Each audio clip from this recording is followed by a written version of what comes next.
Hello, MCU fans. Today we're going to be looking at the big reveals from Secret Invasion's final episode. Now, obviously, there will be spoilers like usual, so make sure you've seen the episode first. But also, I do want to apologize for getting this video out a day late. I just got back from a 2-week vacation in New Mexico. In fact, here I am, riding the rapids of the Rio Grande. I survived, thank goodness. That's me in the upper left. But man, vacation is fun, but it gets your schedule so messed up. So things should be coming out on a more regular basis going forward. So thank you for your patience. But yes, assuming you have seen the episode, then let's dive right in and see what we can find out. So, all right, we start with the president in the hospital, badly injured, still nursing the internal injuries from the assassination attempt. And I really thought he was going to die. That really threw me when he didn't, but we'll talk more about how we may get a President Ross a little later in the video. But yeah, he is very much alive. Of course, I wondered in the last episode if he heard what Fury was whispering to him. Do not trust Colonel Rhodes. Well, we quickly find out, no, he did not hear, or at least he didn't believe Fury because he clearly believes Rhodey and basically initiates World War III. I love the President Vladimov instead of Vladimir. The first time, actually, I think we've ever heard the Russian president's name. You wonder if Putin enjoys watching Disney Plus or not, because if so, he probably wasn't real happy with this episode. And in fact, a little too close to home, in fact, in this episode. I was surprised they kept this line in about the Russian tanks on the borders of Finland and, more importantly, Ukrainian borders. Now, obviously, this was filmed well before the war between Russia and Ukraine, but still, man, a little too close to home, and a little surprised they kept it in. But regardless, clearly World War III is about to start. So meanwhile, we see G'iah, as we now learn, but as Fury, going in to confront Gravik. And man, do we see the carnage, the utter carnage. And this has to crush G'iah because G'iah helped recruit Beto, but also was friends with many of these Skrulls. So yeah, I'm sure she's not real happy right now. We obviously see the radiation levels are very high, which great job faking out Gravik and pretending like this was affecting her, since obviously G'iah would not be affected by the radiation. But man, how are all those people that have been captured by the Skrulls not affected? Well, we'll talk a little more about that in a second. I think they give us a hint maybe as to how they survive, but yeah, radiation levels are very high. Obviously, last episode, Gravik was warning that the reactor room in particular can be aggressive. So probably the most radiation is found there. And taking those pills, the iodide pills, which, of course, again, is part of the ruse for Gravik's sake. Now, I love that. In fact, I'm going to refer to it as Fury G'iah because I think it's important every time something's being said to or by Fury/G'iah. It's just interesting to think, okay, what would Fury have said, or how would Fury have reacted, versus what is G'iah saying and how is G'iah reacting. It's a nice little double ploy here to make you kind of watch the scene twice and think about it differently. But anyway, Gravik asked that question we've all been asking since day one. Where are the Avengers? Tell me you brought them. Tell me you brought them. And then I love this. He also says, what about the invisible cloak and shield? And when I first heard that, I'm like, wait, shield? I mean, we were all waiting for Daisy to show up, right? From Agents of S.H.I.E.L.D. Was this a reference to S.H.I.E.L.D.? In fact, here, let me fix the closed captioning, and there we go. So yes, what about your invisible cloak and S.H.I.E.L.D.? No, unfortunately, we did not get any reference to S.H.I.E.L.D. directly, nor did we get any of the Agents of S.H.I.E.L.D. Still assuming that Daisy/Quake will be showing up eventually, maybe by Secret Wars, but it'd be great if it was sooner. But nonetheless, kind of a bummer there. But then this was really good. Boy, the acting by Gravik, by Kingsley Ben-Adir, unbelievable in this episode. When he says, this face, this was the first human I killed, which is interesting because Fury would have known that. G'iah would not have. So I'm sure G'iah was shocked to hear some of this. And then he says, everyone I killed took a little piece out of my heart, but I'm the only one brave enough to admit it. Look at his face. He is so mad. Man, that's such good acting. You pimped us, Fury. You pimped us. And he did. He did. And in fact, G'iah's got to be thinking in her head, yeah, you did. He says, you put us out to work for you, and when you were done with us, you threw us away. And again, that expression, that face, that's as much Fury feeling bad, as G'iah going, yeah, man, I mean, I need to go have a talk with Fury when this is over. And then look at me. Look at me. Oh, he was so mad. You did this. Wow. So it's kind of interesting that Fury and Gravik never actually had a face-to-face. They never had a conversation. And in a way, I feel cheated, right? I mean, Fury needed to hear this from Gravik, and they needed to have this back and forth. But there's another part of me, though. Think about how many times people like the Unabomber and other people that have been, terrorists, basically, because Gravik's a terrorist. There's no other way around it. They want that satisfaction of at least getting to say, here's why I did what I did. They want to look you in the face and go, haha, it's your fault. It's your fault that I'm a terrible person, etc. It's kind of satisfying to think Gravik didn't get that. He didn't actually get to talk to Fury. Because you know what? I don't know that terrorists really need that moment. They're still terrorists, and they still killed a bunch of people. So in hindsight, I'm kind of glad that really wasn't Fury, and that Gravik realizes it by the end, right? When they start fighting. So pretty cool to think of it that way, that they never really got that face-to-face, and I'm okay with that. So then Gravik says, the species you spent your entire adult life defending, they were condemned to die the day I realized you weren't a man of your word. And again, that's not Fury. It's G'iah. It's G'iah going, oh man, Fury, dude. Wow. And it's interesting. You wonder, how did G'iah know how to react to some of this? How did G'iah know what to say? I mean, she probably pulled some short-term memories from Fury, when she simmed him. But I'm wondering if she's winging it. And we're going to see. Some of the things she says, I don't even think are right. I think it's G'iah saying it, not what Fury would have said. So that's interesting. Case in point. Fury/G'iah says, I knew within a few years of searching, there was no other planet out there for you. Wow. So G'iah knew that, or Fury knew that? Because if G'iah knew that, she would be ticked. But that's interesting. How on earth is there no planet for them, right? I've heard a lot of people say, how is that possible there was no planet? Well, there's two things to consider. Number one, way back in Captain Marvel, Talos said, we need a home where the Kree can't reach us. That's important. Whatever planet they go to, it's not going to help if the Kree then find them and go to war with them again. I mean, they've been devastated by the Kree. So, okay, that's an important consideration. Where do you go that the Kree will never find you? That's number one. And then number two, this admission from episode number 2 by one of the council members. We did not end up homeless refugees because we were unwilling to wage war. We ended up homeless refugees because we were too willing. So what's that saying? Well, they probably waged war with more than the Kree, right? And in fact, I'm betting there may be a lot of planets that don't want the Skrulls. In fact, if they knew where the Skrulls were, other species may even attack them. I mean, they're basically shapeshifters, so they're not going to want them on their planets. They're going to find an abandoned planet somewhere, an uninhabited planet. A lot of people have said the planet Thanos was on when he got killed in Endgame. At the beginning of Endgame. Okay, great, as long as no other species can find it that's mad at the Skrulls, and obviously the Kree can't find it. Okay, it does start to become a little more believable that there just wasn't a planet as long as the war was on. Okay, so then Fury G'iah says, I knew the only way for me to keep my end of the bargain was to build you a home here. Why didn't you? Very good question by Gravik. Because it's easier to save the lives of 8 billion people than it is to change their hearts and minds. Fascinating. That is a line that Fury said earlier and might be one that he told G'iah to say. But again, is it G'iah saying that? Maybe it's G'iah saying, these people, they're never going to accept us. Is it her coming to terms with that? Just fascinating to watch this scene, thinking of it as Fury saying it and thinking of it as G'iah saying it. But then this, I think, is definitely G'iah. Because Fury G'iah says, the last thing I felt before I flaked off, that's really interesting.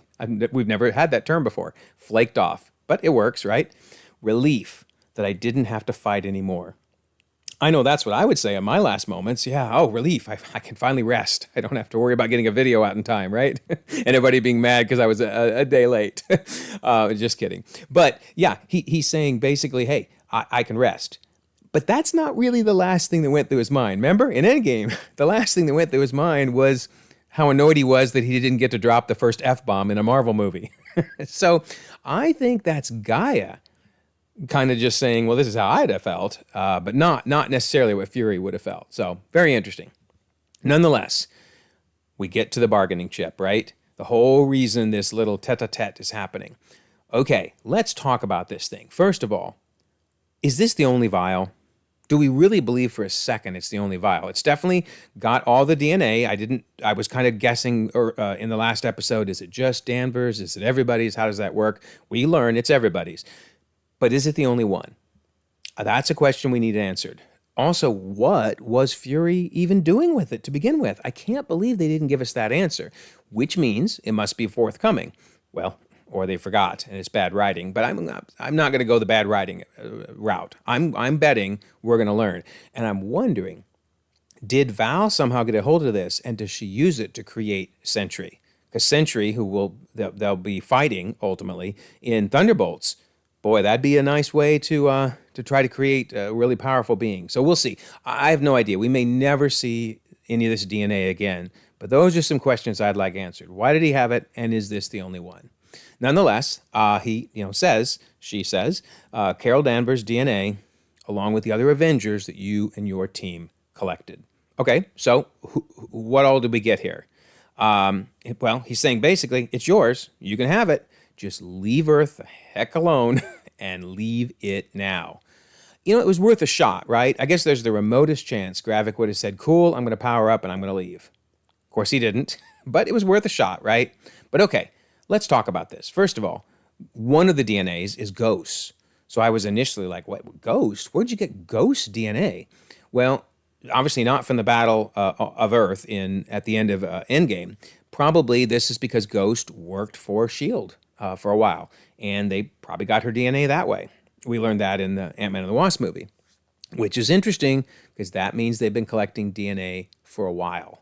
Sure, they got a bunch at the Endgame battle, but wow. And then again, Abomination. Abomination wasn't in the final battle. Where did they get Abominations? Well, because he's in S.H.I.E.L.D. custody and has been there for a while. So yeah, they're collecting DNA all over the place. But yeah, let's look at all of the DNA that both Gravik and G'iah got juiced with. Well, first of all, yeah, I do want to know, what's the deal with damage control? What is the deal with damage control? I mean, yeah, this was a scene in the trailers and they cut it. Okay, fine. But is damage control holding all this stuff? And are there Skrulls in damage control? Because remember, in No Way Home, Cleary sure was pretty suspicious when he knew Fury's been off planet, when no one should have known that because Fury, was being impersonated by Talos. So I think Cleary, he's either a Skrull or he's in the know. So yeah, was damage control collecting this stuff, and will they ever answer that? Hopefully in Armor Wars, that's where that's really going to hit home. So this is a little bit of a setup. Maybe they decided not to reveal. I kind of wish they would have, but nonetheless, keep an eye on damage control because I think they're going to show up.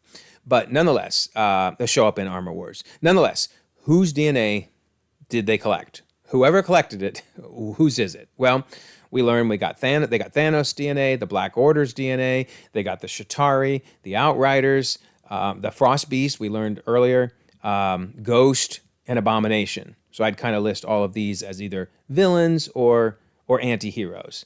And then we got the heroes. Captain Marvel.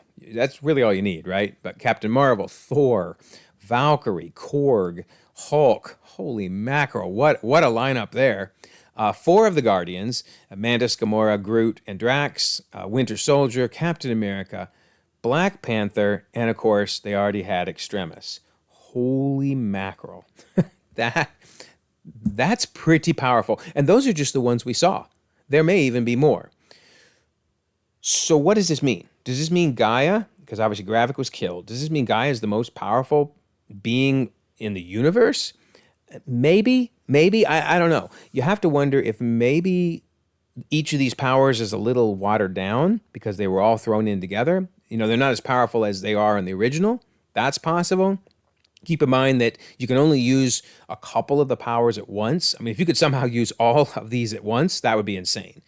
So, and from a skill standpoint, do you have the skill to use them all? So I don't know. I don't know what's going to happen with G'iah. And is it long term? Will we find out that these powers start to fade?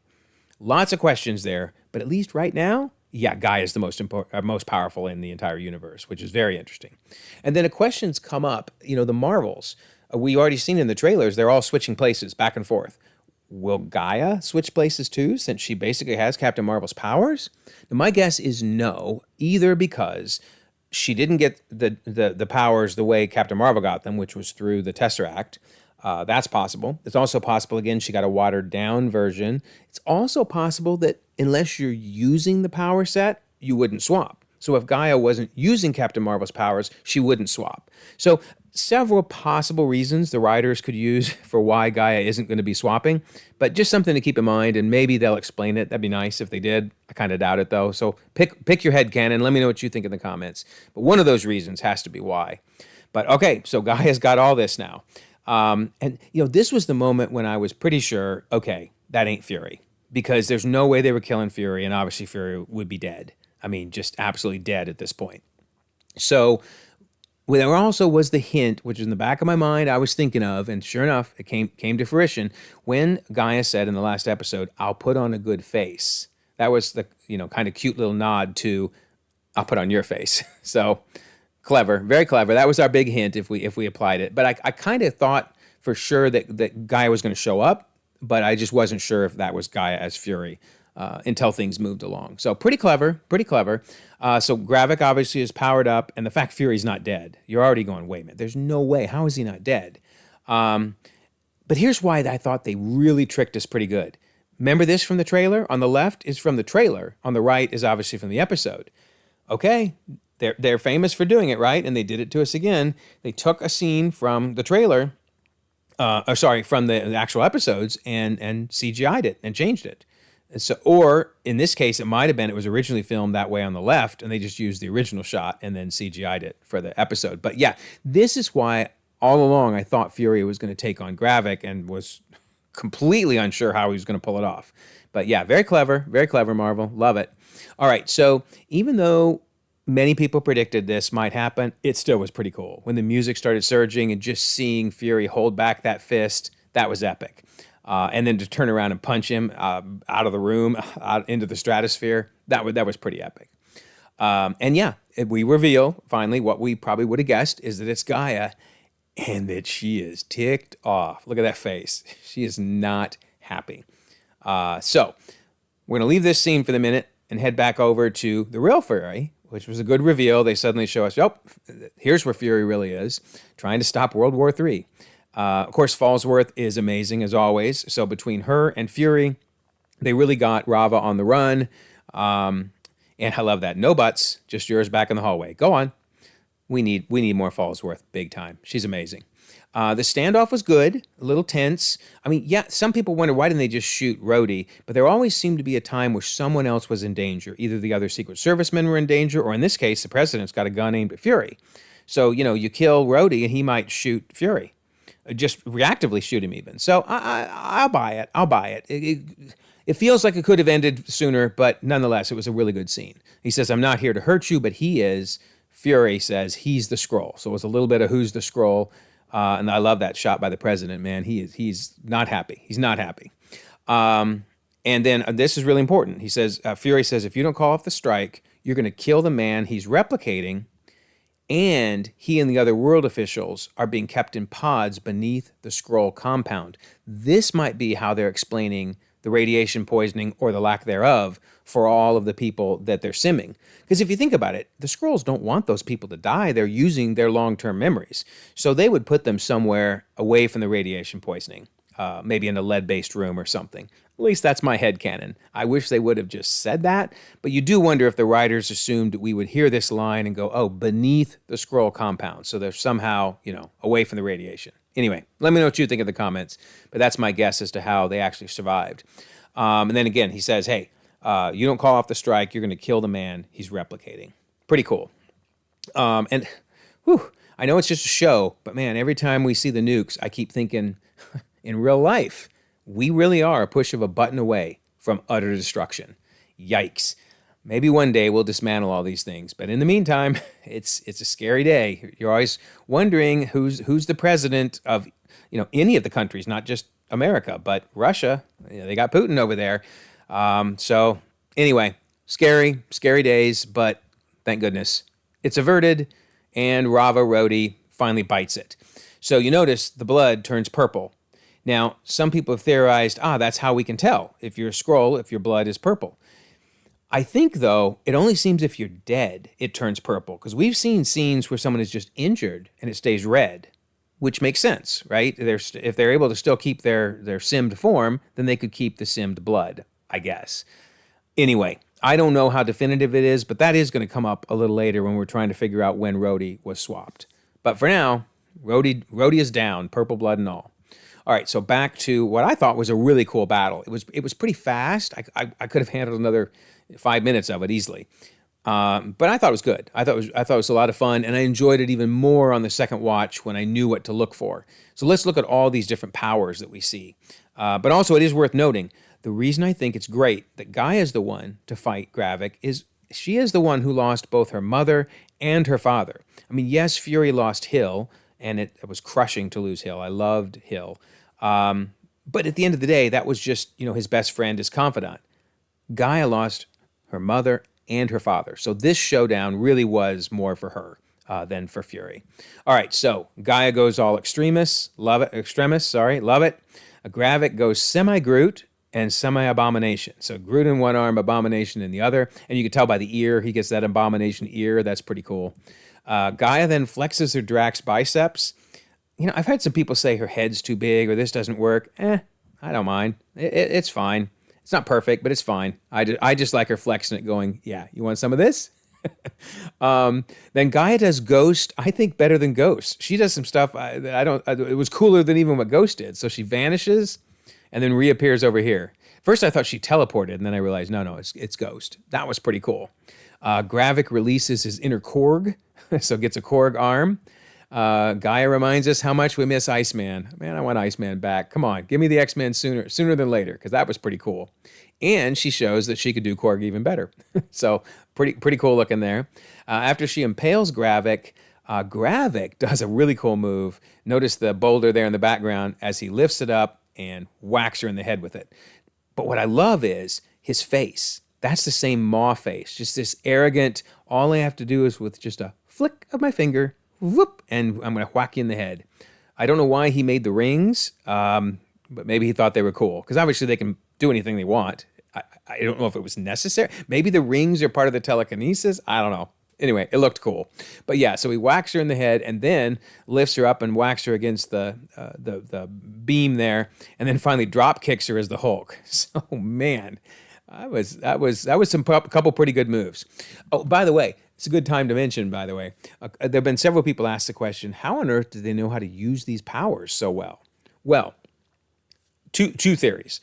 In Gravik's case, he's been studying the harvest all this time. Remember, he's the one that collected it. He knows who he got. So he would have been studying up to learn who are all these people I'm going to get whenever I get the harvest back again. So I think Gravik's probably been just salivating, thinking about the superpowers. G'iah, I'm less sure, although she could have definitely got a briefing from Fury before she went into battle, since Fury would have known who's in the harvest, or she could have been studying it on her own. But yeah, I understand why people were saying, hey, they shouldn't have been able to use these powers so quickly, but I think they've been studying them for quite some time. But anyway, nice little Hulk leg there with the torn pants too. They both go with a coal obsidian arm, and Gravik seems to have a Thanos arm on the other side. So I love how they just kind of pick and choose the strongest arms. Then G'iah decides it's time for Carol to take over. Really cool glow up there. And it's Carol v. Carol in a pretty sweet battle. And then this is a good motto for life. Work smarter, not harder. She does a little mantis, puts him to sleep. That was a brilliant move. So it kind of shows that she's a little more strategy, whereas he's brute force. And then, yeah, nice little glow-up pose. That looked as good as anything we've seen from the Marvels.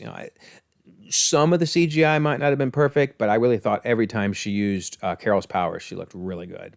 And then you get the superhero landing that even Yelena would be proud of, right?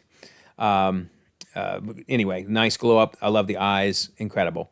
Then she uses Coal Obsidian's arm to restrain Gravik and unleashes a full-on blast of Captain Marvel energy. Now, I guess you have to wonder, couldn't Extremis have healed him? I don't know. If you take out your internal organs, maybe not. Maybe that's why.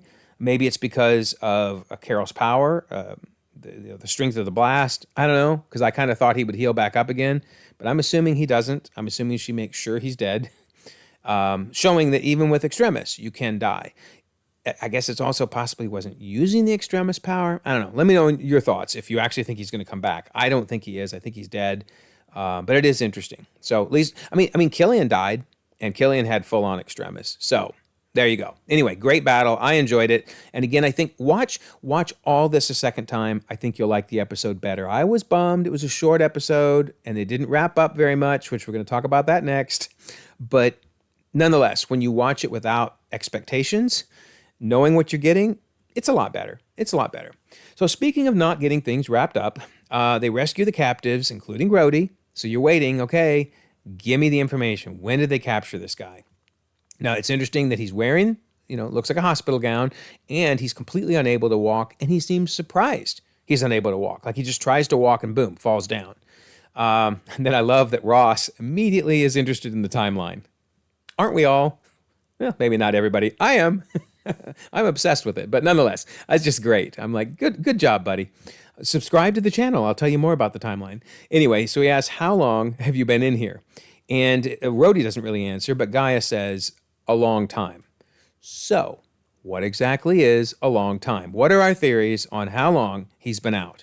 Well, if you look at the fact that obviously he's in a hospital gown and he seemed unable to walk, obviously, and surprised he was unable to walk, it seems like Marvel is trying to point pretty clearly that it's right after Civil War. So after he was injured in Civil War and sent to the hospital, at that point he was captured.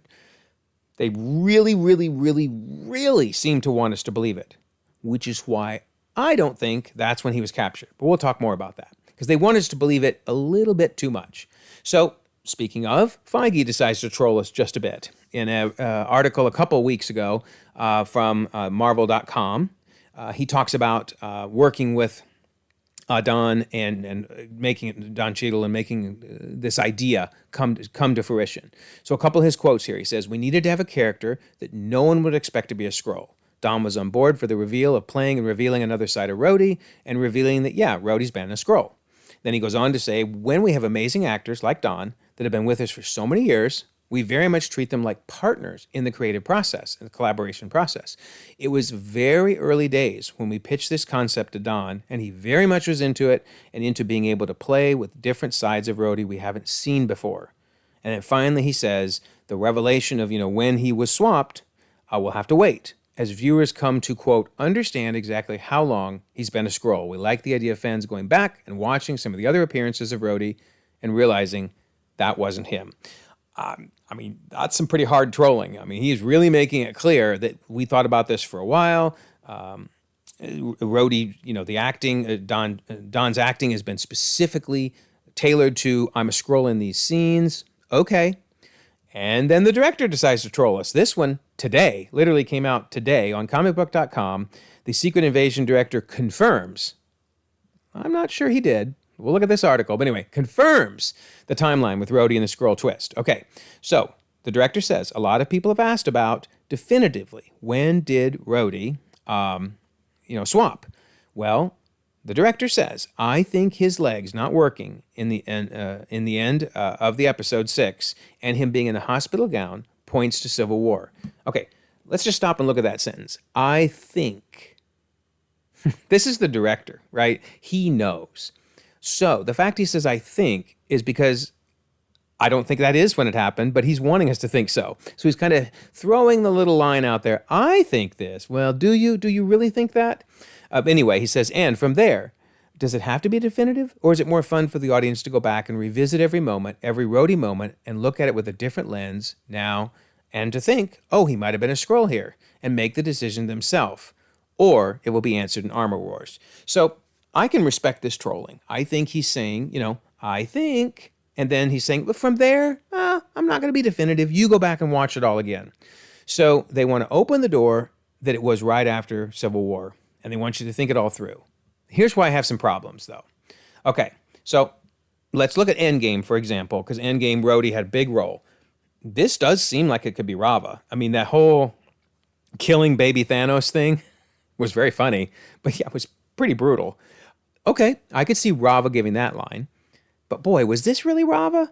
Was this Raava at Tony's side? I mean, that's pretty heartbreaking if so. Now, granted, I think a Skrull could pull it off. Raava could pull it off and be sad. In fact, we saw where a Skrull simming the memories, you get some of the emotional ties to it, to the people that are in the memories. So I could buy this being Raava, but I don't know. I don't like it. I don't like it, and I don't think it's the case. Here's why. Question number one: if it was truly Raava being Rhodey all the way back into 2016, then that means that Raava, who's working with Gravik, clearly, they were together. Well, so why pretend to be Rhodey all that time, and yet, why would Gravik, when he's got the harvest in his hands, hands it over to Fury? No. Obviously, he wanted the harvest. We've seen that. It was the entire point of Secret Invasion was him to get that power set. He wouldn't have given it. If he had already decided, forget this, we're not working for Fury anymore, we're tired of being used as pawns, like he said, then he would not have turned it over, or he would have collected enough to have 2 copies. Bottom line, I don't think the Skrulls were doing their quote-unquote invasion until well after everybody came back from the blip. It just does not make sense. If they really make Raava taking over Rhodey all the way back to Civil War, they got to tell me why on earth Gravik gave up the harvest. They really got it. So I think that's number one. Then number two, wouldn't the blip have exposed the Skrulls? Because Thanos snapped away, right? 50%. Now, it didn't have to be 50% on Earth. People have talked about that before. It wasn't 50% on each planet, but 50% of the universe. So let's just say, for simplicity's sake, 50% of humanity. Well, that would mean a bunch of these bodies were gone. And the Skrulls would have suddenly been exposed when they couldn't remember anything because they don't have the long-term memories anymore. Some of the Skrulls would also have been blipped, but what if the original bodies, the people that they were simming, what if this guy had been blipped? Then whoever the Skrull was pretending to be would be totally messed up. Plus, how fortunate would it have been if not only Raava didn't blip, because let's just say Raava was simming Rhodey during Infinity War, but that would mean the actual Rhodey didn't blip either. Because if the actual Rhodey blipped, the body, the real Rhodey being captured, blipped, how on earth could Raava have had the memories to say everything that she said? So that was awfully lucky. So I don't buy it. I think the fact that we're seeing this many people that the Skrulls have captured is a good indication that they weren't doing it during the blip. It was after the blip, after Fury came back, after he basically blew them off and went back to the space station. I think that's when everybody started getting captured. So, okay, was it Raava during Falcon and the Winter Soldier? Well, some people have said, he's walking pretty good there. Look, he's got trousers on. He's walking pretty good. But notice in these 2 pictures, you can see from Infinity War there, where he's got the brace. Notice the light going through the trousers. I think that whoever that is could be Raava playing the long game and actually wearing the leg brace. But I do think the fact that the leg brace is being worn is very interesting. In fact, there's another shot where you can see, again, the glow. So that's pretty impressive by Marvel to do that, to put that in there. But so the question then is Raava equally impressive? Is Raava playing the long game and wearing the leg brace to fool everybody? Because in Secret Invasion, Raava was not wearing the leg brace. You could tell. Raava was just walking around just fine. So I'm beginning to even wonder if Raava was impersonating Rhodey during Falcon and the Winter Soldier. I'm open to it, and I'm fine if that's where Marvel goes. But I refuse to believe that Raava took over Rhodey after Civil War.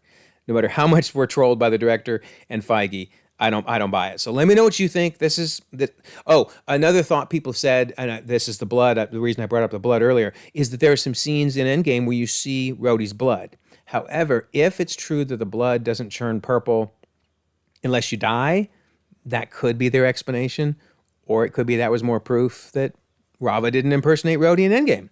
So let me know what you think. These are just some of my thoughts, but my guess is it was sometime after Endgame, and perhaps before Falcon and the Winter Soldier, perhaps after. Okay, so now we get to the fact that this was pretty much a big setup for lots of other things, which I'm okay with.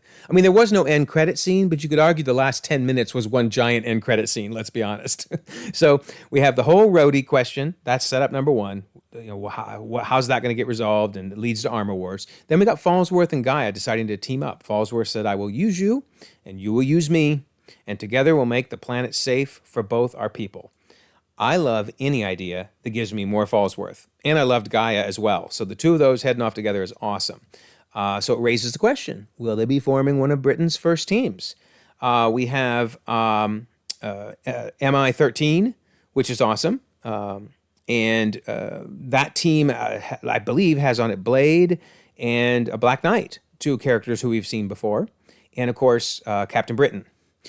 Then we have Excalibur. Excalibur, I really love Excalibur. That was a great comic. But that's a harder one to form, because while I'm going to discuss Captain Britain in just a second. We may have seen Captain Britain or had references to him. The rest of them, no. We haven't seen any of them. So, I don't know. I'd love for it to be Excalibur, but I'm betting it's going to be MI13. And then speaking of Captain Britain, this little line from Endgame, they're trying man, but Braddock's unit, and then he goes on and finishes the sentence. But that's referring to potentially Captain Britain or Captain Britain's dad. somewhere in the Britain family. But so it's been implied that he's out there. Okay, great. I would love to see a team form, and assuming G'iah is not superpowered and they find some way to depower her a little bit at least, I'm really looking forward to that. Okay, great. Setup number 3, this entire mess. Man, I did not see this coming. For Ritson to go, instead of Ritson saying, oh, Talos saved my life, so they're not all bad. Oh, no. Nope, other direction. I want a bill that designates all off-world born species enemy combatants. And we will kill every last one of you. Wow, did not see that coming. Okay, well, first question, is New Asgard in trouble? The tourism industry is pretty strong there, but you don't want people showing up trying to kill them. So I think that's going to be interesting. Did this set up a war with Asgard and, Earth, or at least America? Maybe this was where the whole Hercules story comes in. Who knows? That's fascinating. But obviously, just in general, the fact that the whole world is going after Skrulls, or the whole, at least the United States, that's crazy. Now, in fact, Fury tells the president, you're crazy, saying, until I watched your hateful speech that you made, I was happy with what you were doing, but not after that. And I thought this was interesting. He says that's a real one-term president stuff. So that tells us a couple things. Number one is that Ritson is in his first term, because I'd always wondered if he was in his second term, which would mean, Ross would succeed him naturally. Then I thought he was going to die, which he didn't. I'm betting he's going to get impeached. I am betting that people are going to be really ticked that he got on the air, said that, and it's resulted in lots of innocent people being killed. Yeah, so here's the key. Fury's on the clock to solve this issue because they've attacked this, this poor dude, the news reporter dude, who was a Skrull. Sure, he was a Skrull. And then they go and kill the prime minister. The vigilantes killing innocent humans. She wasn't even a Skrull. So, yeah, in fact, then she's from England. So that's going to be a problem. England is going to be very upset with America right now. And they should be, because it was Ritson's idiot statement that led to this. So, yeah, wow. Big changes in the MCU. Big changes coming there. And then here's the real key. Fury's got to solve this because the president says, if you truly care about the Skrulls, get him off my planet. So it's interesting. Fury came back to try to help the Skrulls, maybe help them integrate on Earth. And now he's got no choice. He's got to get them off the Earth and fast, which is interesting because, first of all, he had a bunch of Skrulls with him on Saber. They still have not explained this. I really hope we get this in the Marvels. Where did they all go? Are they no longer working with him? Because we don't see them in the Marvels. We see everybody's human. Or did they just sim themselves as humans so that they can hide? I don't know. Very interesting, though. Let's get that answer. Because far from home, he sure had a bunch of Skrulls up there. Okay. Also, we may get a little bit of an intro into what's going on in the Marvels here. Because Fury suddenly mentions the Kree said they're open to peace talks with the Skrulls. Okay. thousands of years of war, and suddenly they want peace talks. I really, really, really hope they explain this in the Marvels, but this could be the answer to getting at least a lot of the Skrulls off the planet. I mean, there's 1 million Skrulls on Earth right now, so this may at least get some of them off the planet. And then he gets Varra to help him, which is great, because he says, with this peace summit coming, you're the best diplomat the Skrulls have ever had. Okay, that's great. Unexpected, but that's great. So, yeah, they owe us a lot on this one because it sure seemed like Dar-Benn in those trailers from the Marvels, Dar-Benn wasn't happy with Captain Marvel, Carol Danvers, or Earth. So, anyway, lots to unpack here because this kind of came out of nowhere. But I'm sure it's going to be resolved in the Marvels. And then this is interesting. So Varra says, hey, I'll help you get started, but then I got to get back. All my work is here. Now, that could just be a throwaway line. Very possible. But remember, she wrote this book called Decoding the Superhuman Gene. And I've heard people saying that to them looks like an X. Yeah, I guess. It could be. But assuming it is, for the minute, yeah, is this hinting that she's going to be part of why we get the X-Men? I don't know. Don't know, but I'll just throw it out there that is interesting. But it could also just be that she had a throwaway line that had no meaning and she's just going to come back to Earth and we'll never see her again. Kind of hope we do, though, because I really like her character. And speaking of, it looked like things were over between Fury and Varra. Over for good. Because this is really interesting. Notice what he says. Did you fall in love with me? She asks. Did you fall in love with me or the face that puts you at ease? And he says, I love you, Priscilla. Oops.